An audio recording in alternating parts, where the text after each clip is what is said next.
let's get into it.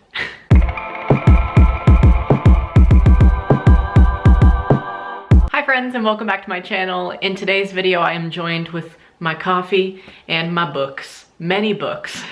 I have about 20 books to talk to you about today. I'm just going to be sharing with you the 21 books that I read in 2018. I don't have all of them here. I have, I think, 14 of them out of the 21-ish that I have. And the others are all sent to friends or being borrowed by somebody, or honestly don't know where they went. Or they weren't mine to begin with and I returned them to their original owner.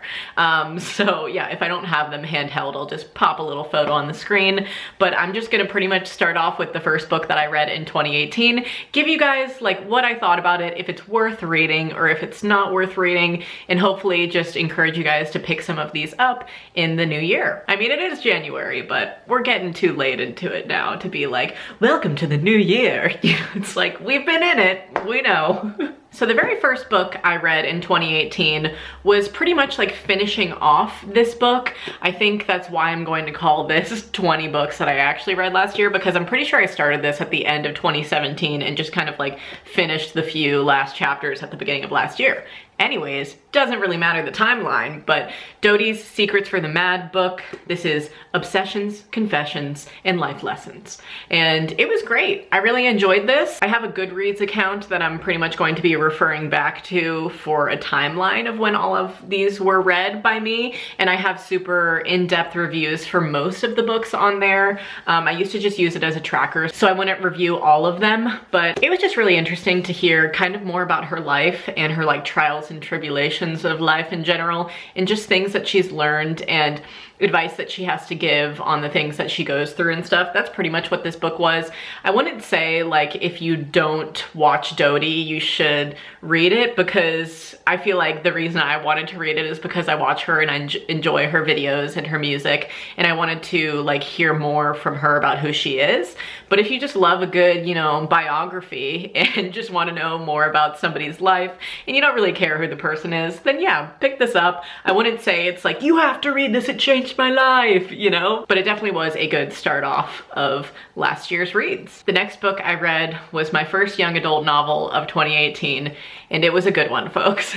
Looking for Alaska. If you have never read this book by John Green, you need to. I basically asked you guys to comment your favorite John Green book for me to like get into him with, because I know that a lot of people who read YA are very obsessed with John Green, and I just needed a nice introduction to him, you know? So a lot of people recommended this, and I'm so happy that it was my first book from him. It was beautiful and wonderful and just all of the good things. I really love his style of writing and the characters in this. The reason I love young adult novels is because I feel like I'm transported back into time, whether it be like into a high school setting or even earlier than that. And this was kind of placed in like a boarding school setting, and it also deals with the subject of grief in a really interesting way, and kind of like a mysterious way as well. I don't know. There was just a lot to read into here, and I freaking loved this book. I freaking love John Green, and I would highly recommend this if you love young adult novels. Okay, the next book I don't have handheld to show you, but it was Bad Feminist by Roxane Gay. I lent this to my friend Gina, and she still has not sent it back. It's been almost a year since I sent it to her. I don't even know if she read it or not. I'm like, where are the books? Did you read the books? I keep wanting to say, oh, but the children loved the books. You know that quote from the nun who's talking to the dad in Elf. Anybody love Elf out there? One of the best Christmas movies. Anyways, Christmas is over, Megan. Let's get to Bad Feminist by Roxane Gay. This is truly one of the only books I've read that was kind of written like this. It was a book of essays, and it was basically just like some feminist essays, and also spoke a lot on race, and also just like little subtleties in our society, basically. Whether she spoke on privilege or she spoke on like subtle racism, she just did it all so well. It was just very interesting to read it from obviously a Black woman's perspective and just like hear how she goes about life and just these things that happen to her. And I really loved it. I loved the book. I thought it was very interesting, but the only thing that I did not enjoy about it was that it was super, super dense, and sometimes she would refer back to something and write an essay on either like, you know, a movie or a series of books that she read or something, and I had never consumed those, so I was like, what is going on? I don't even know what she's talking about, but I'm like trying to process it all. But I mean, it's her essays, it's through her point of view, and she's sharing her life, and she plays a lot of Scrabble, and there was a whole essay about Scrabble, and I was like, what is going on? So just the stuff that I couldn't personally like understand, I guess, or relate to, I didn't really like get the point of them so much, but they always had like an underlying theme, and were always just relevant in general. So yeah, I would say that it's a good read. I would say like 4 out of 5 stars for my level of interest peaking. And other than that, good read. Alrighty, next we have a poetry book. This is Black Butterfly by Robert M. Drake.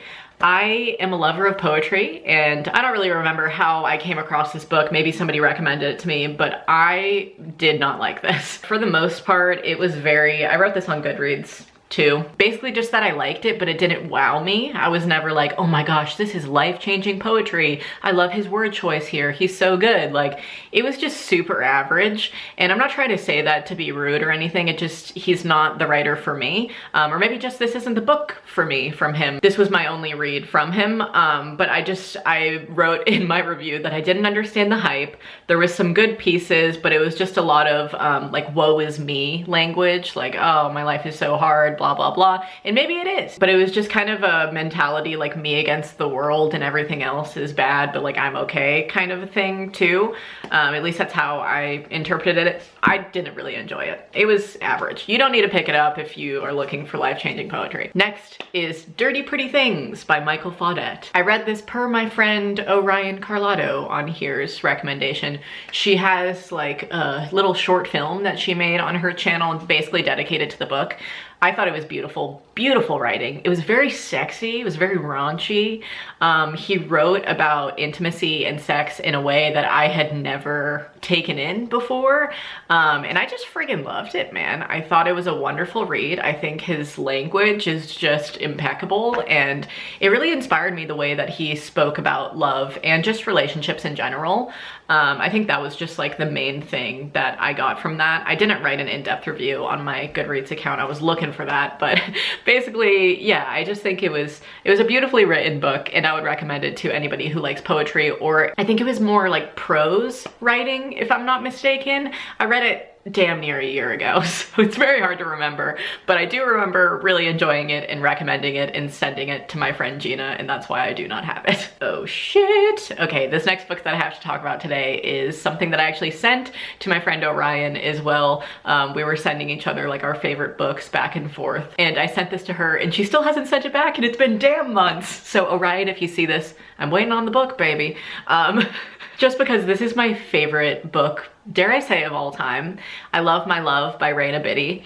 It is beautiful poetry. She is a queen. She is incredible. She is my favorite poet, hands down, I would say. The first time I found out about Raina Biddy was through spoken word. So she did the intro to Kehlani's album, You Should Be Here. And that was the first time I had heard her voice. And then I actually read my spoken word poetry at the same event as Raina Biddy. It was a local Wolves event in December of 2017.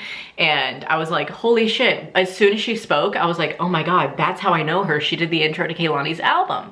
And then I went up to her afterwards and I was like, you fucking killed it. You were amazing. I'm definitely gonna check out your stuff. Are you selling any books here? And she was like, no, but I mean, you can just get it online, because that's what she was reading from. She was reading stuff out of I Love My Love. And then I went and I ordered it, and now it's my favorite poetry book of all time. I think if you love poetry, you have to just buy that book, and also get A Psalm for Us as well. I'll talk about that in a few more books. That's her second book. But yeah, I Love My Love is, oh, it is my number one, man. She is just so vulnerable in her writing and her style. It's like I can hear her saying it in my head, and I'm just such a fan, man. She's so talented. And now she has like a podcast with Kaylani as well. Something Sundays. Oh, fuck, I can't remember the name of it. I'll put it on the screen, but it's wonderful as well. She's got a great personality, great person to just follow along with their life online. Love her. All right, the next book that I have to talk about is Wonder by R.J. Palacio or Palacio? Frick, I don't know, man. The 10-year-old that I used to nanny in LA actually read this in one of her school classes, and she just had it still, and I asked to borrow it, and I took it with me after nannying her, and then I sent it back to her when I was done with it, and I just think that this is a great book for literally any age. On Goodreads, I wrote, "A heartwarming read gifted to me by a 10-year-old. I still loved it as a 21-year-old. Lessons for every generation." So that's pretty much all I have to say about it. It's got a really heartwarming storyline. If you've seen the movie, you will love the book. If you haven't seen the movie and you've read the book, then go see the movie because it's great too. It also kind of goes more into depth, obviously, in the book, as most book representations do, rather than the film representation. It'll be like cut and condensed to be a film. So if you would like to hear more about August Pullman's life, then you should read the book. I thought it was very, very good. My camera just died, so I'm sorry if the angle changed. But the next book that I have to talk about is Call Me By Your Name by Andre Ackerman, I believe is how you say his last name. I'm probably butchering a lot of names in this, to be honest with you. But I actually didn't like handheld read this book. I listened to it on Audible, and this is not an Audible brand deal, okay? I just listened to it on there over the course of a few days while I was just like, I think it was around the same time when I kind of like moved into this house, and I was just listening to it while I was like decorating my new home. And yeah, you didn't need to know that, but you do need to know that it's a great book. It's kind of like Wonder in the way that obviously there's a lot more storyline in the book itself than it was represented in the film. I saw the film first and I loved it, friggin' loved it so much, and then listened to Armie Hammer, my guy. He read the audiobook and it was just so great. I really loved to have that kind of like a queer storyline to go along with, and it's just so beautiful. It was so beautifully written. Wonderful. If you like the film, just please go and read the damn book, okay? I'm realizing that I'm probably talking for way too long about a lot of these, so I'm gonna kind of speed it up a little bit, give you a quick summary. My quick summary of Turtles All the Way Down by John Green, my man, was that I just friggin' loved it. I was so happy to have kind of like a young adult mystery read. It was very cool. It was kind of like a murder mystery with a love story intertwined a little bit, kind of like a longing for love, if you will. Unrequited love is the phrase I'm looking for here. There was a little bit of that in there. Some stories of friends and just losing friends, getting back together with friends. My number one thing that I took away from reading this book in particular was like, his writing is so enticing. Just everything that he says, it really just takes you there, baby. And I know that a lot of books do that, but he does it so well, man. So if you love young adult novels, check this out. Oh, what a king. He's so good. All right, now I have Corazon by Jessica Salgado, and I loved this so much. I actually sent this to Orion to read as well, and she also friggin' loved it.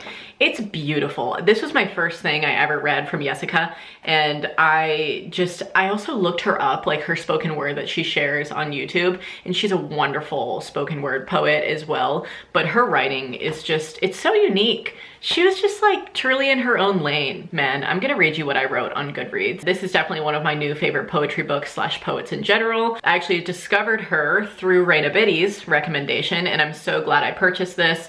Jessica is a Salvadoran queen who writes about love, heartbreak in her home country. She really captured my interest, and I breezed through this, nearly bookmarking every page. I will surely purchase more of her work in the future. She has wonderful words on self-love, body love, and positivity as well. 10 out of 10. And then Raina's book is the next little poetry book that I read. This is A Psalm for Us. This is her second book, and I just loved it so much. It was kind of like, there was pages very long like this where it was more of a story than it was poetry, so I loved how she kind of bridged the two together. I definitely love I Love My Love more than this. I'm not saying that this wasn't a bad read, but if you're gonna get into her, I would recommend I Love My Love first and then reading this if you enjoy her writing, because that's what I did. I obviously, as you can maybe tell, I bookmarked a lot of them. The way that she shares her life is really beautiful. I've never read any writing like Raina's, so I'm hooked. Now I have another YA novel. This is Leah on the Offbeat. This is by Becky Albertelli, and she is one of my favorite YA authors ever. She is wonderful. And this was the sequel to Simon versus the Homo Sapiens Agenda, which was turned into Love, Simon, the movie. I was an extra in that movie. Fun fact, you can kind of make me out in a cafeteria scene. But yeah, I actually got the chance to meet her and meet the cast of Love, Simon, and I thought that they were just wonderful, and that was the first time that I had ever actually heard about Becky. So after I did kind of like, I guess, press for the movie, I went home and I read Simon versus the Homo Sapiens Agenda so fast, and then I actually read The Upside of Unrequited, which was her second book, kind of from the perspective of Simon's cousin in a way, and then this was more so like just the sequel to Simon versus the Homo Sapiens Agenda. Anyways, I have nothing but good things to say about Becky. She really just like transported me back to high school, honestly, and I get so attached to her characters, and I want to know what they're doing, and I want to know about their love lives and everything that they're into, and I'm like, oh, you need to smooch him or you need to smooch her. And this was a great, great queer novel as well, if you love reading those. So mwah, I love this book.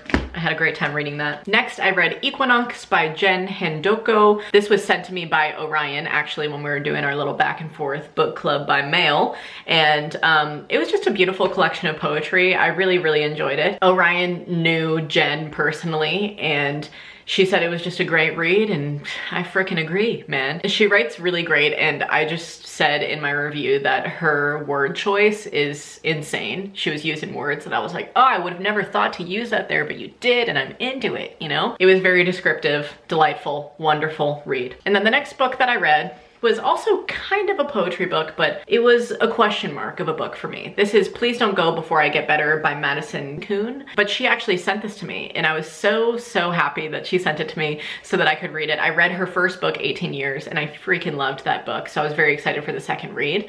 But if I'm being honest with you, I would give this about 3 out of 5 stars. It was definitely entertaining, good to read, but nothing wowed me. Kind of like the Robert Drake book that I was talking about, Black Butterfly.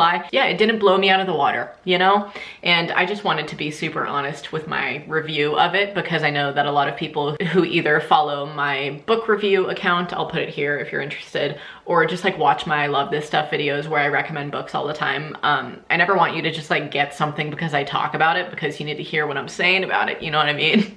So this is what I thought. It ended up being a rather monotonous read for me. Many of the poems were actually not poems at all, and kind of just like detailed journal entries. And I mean, I love a good journal entry, but just don't call it a poetry collection if 50% of it is not. I don't want this review to come off rude, because I did enjoy a few of the poems in this, and I bookmarked a few pages to draw inspiration from in future work for more intricate rhyme schemes and such, but a lot of this book was just rather lackluster for me. It just kind of skimmed the surface. There was a lot of repeated phrases you would find on Instagram or Tumblr or something, like rose-tinted lenses or lavender-scented something, in so many pieces, and I just wished that she would describe things differently. Overall, I'd say read this if you're curious, but it's not a must read. So yes. My camera died again. It really does not want me to finish this video. Man, I truly thought that my camera was fully charged when I started filming. I was mistaken. I'm sorry for any jump cuts. Let's talk about Florence Welch's Useless Magic. I loved this so freaking much. It was so interesting to be able to read the lyrics on the page. It was such like a different experience she has all of her lyrics from the albums that she's released in this. And then she also has some poetry at the end. The only wish that I have is that the poetry section was a little bit bigger, because I love poetry so much. And you know, I can always read her lyrics elsewhere, but I can't always read her poetry. But I loved this so much. It's also just such a beautiful book. I mean, from the gold to the cloth binding and everything. I love her. She is my mother. She is my mom. I love her. Now let's talk about a book series, okay? These are the books that I read in his Dark Materials series by Philip Pullman. I've been putting off talking about these for a very long time because I wanted to finish all of them before I spoke on it and not just talk about one and then I love this stuff or something. The first one, The Golden Compass, is impeccable. I mean, they're all impeccable. Honestly, this is the only book series I've ever read, and it was so worth it. Finley basically grew up reading this series, and so he recommended them to me. And I know I've said this about a lot of people in this video, but I have never read such great descriptive writing, and his vocabulary. I learned so many words just from these books alone. I probably learned upwards of 60 new words, and that was like my favorite thing about reading them, honestly, aside from Lyra and Will and following the characters, and just like the whole plot line of just, you know, like authority and his words on the church. And you can just tell he has a strong opinion kind of about religion and the way that it can like lead people astray into doing kind of like more fucked up things. And he kind of spoke about that in such a good way that you could break that down to like any child. I know that I was saying that he has like a pretty expansive vocabulary, but all of these books, I read them to a 4-year-old, a 6-year-old, a 7-year-old, and they loved them. These are mainly fantasy books. I would kind of categorize them as fantasy / young adult, but just like the characters and the different like worlds that he gets into, of like the witchy world and the armored bears world and portal jumping and like going through windows to different places, different worlds, and it's so interesting, and he just speaks so wonderfully. I have a lot to say about these, and you could go read my reviews on each of them individually on either my book Instagram or my Goodreads account, but basically please read these. It is such a good fantasy series if that's what you like to read. Philip Pullman is an icon, truly. I still need to, will anybody comment on this and tell me if they've read the like one-off Lyra book? What was it called? But if you've read another book from him after this series, let me know if it was good, because I'm kind of debating if I want to do that or not. Okay, what is next? All right, I have 2 books left. First being The Other Side of Lost by Jessie Kirby. This was a gift from my friend Ariel. She came to visit me and she wrote me this sweet note. Ariel loves books, and she has many videos on here about books. If you would like to go and check her out, I'll link her channel on the screen. But she said, Megan, I had so many ideas of what YA book to gift you and decided on this one because I think you especially will appreciate it. A girl realizes that social media isn't happiness and decides to leave it all and walk the JMT, the John Muir Trail, I think is how you say that. Relatable? I think so. So often my internet career makes me want to run into the woods. I really hope you like it, and thank you for letting me visit your paradise. Love, Ariel. So that's basically what the book is about. A girl just being a social media gal and then being like, what the hell, this is not what I want. This is not what I planned. And I just want to say, hey, I do not understand. And then she goes for a hike and meets so many wonderful people along the way and just gets into this whole outdoorsy world that she basically never had gotten into. And it's just like so beautiful how nature feeds the soul. And this is a book about that, but it's also a young adult kind of love story in some ways. And just, it's interesting and it's relevant for anybody, I feel like. The Other Side of Lost by Jessie Kirby. She's great. Never read anything by her, but I loved that. And then my very last book that I read in 2018 was So You've Been Publicly Shamed by Jon Ronson. He is a journalist who is an incredible writer. He did so much research for this book, and it was so much appreciated by me, and I'm sure any reader out there who read this book. This was actually also recommended to me by Ariel, and Finley and I both read it and thoroughly enjoyed it. And basically what I would like to say about the book is that, you know, I've been on YouTube for a while. I have had my fair share of public ridicule, and that's what the book really went into depth on. It went into depth about the psychology of public shaming, what it's like to shame somebody and what it's like to be the shamee. It told a bunch of first-hand accounts of people who had been either fired or cast away from, you know, society in a way that was just so demoralizing to their spirit, and it was just such an interesting book. So I would definitely recommend reading that. I think anybody should read it who takes part in the internet. It'll definitely make you think twice about whatever you're saying to somebody online, because ooh, boy, I have had so much of like these bad experiences with the internet and people's like rough words to me online, and to like really break it down to just like a psychological perspective was so enlightening for me. And it really just made me be like, oh, wow, I feel free as hell. And I just thoroughly enjoyed it. That was probably one of my favorite books that I read last year, honestly, and it was a great end to my reads. And I'm just so happy with everything that I read last year. I want you guys to know that I have never read this many books in a year in my life. That's kind of why I wanted to make this video. I was never a reader. I always spark notes to every book that I was assigned in high school, and purposefully did not read for whatever reason. It just didn't interest me. But I got super, super into reading within 2018, and I'm so happy that I did, because it is such a better way to spend your time. And you know, you can scroll Instagram for days, but you can learn so much from books. And I truly hope that you guys will check some of these out, and let me know if you've read them in the comments down below, or recommend me some books that you think I should read that I didn't mention in this.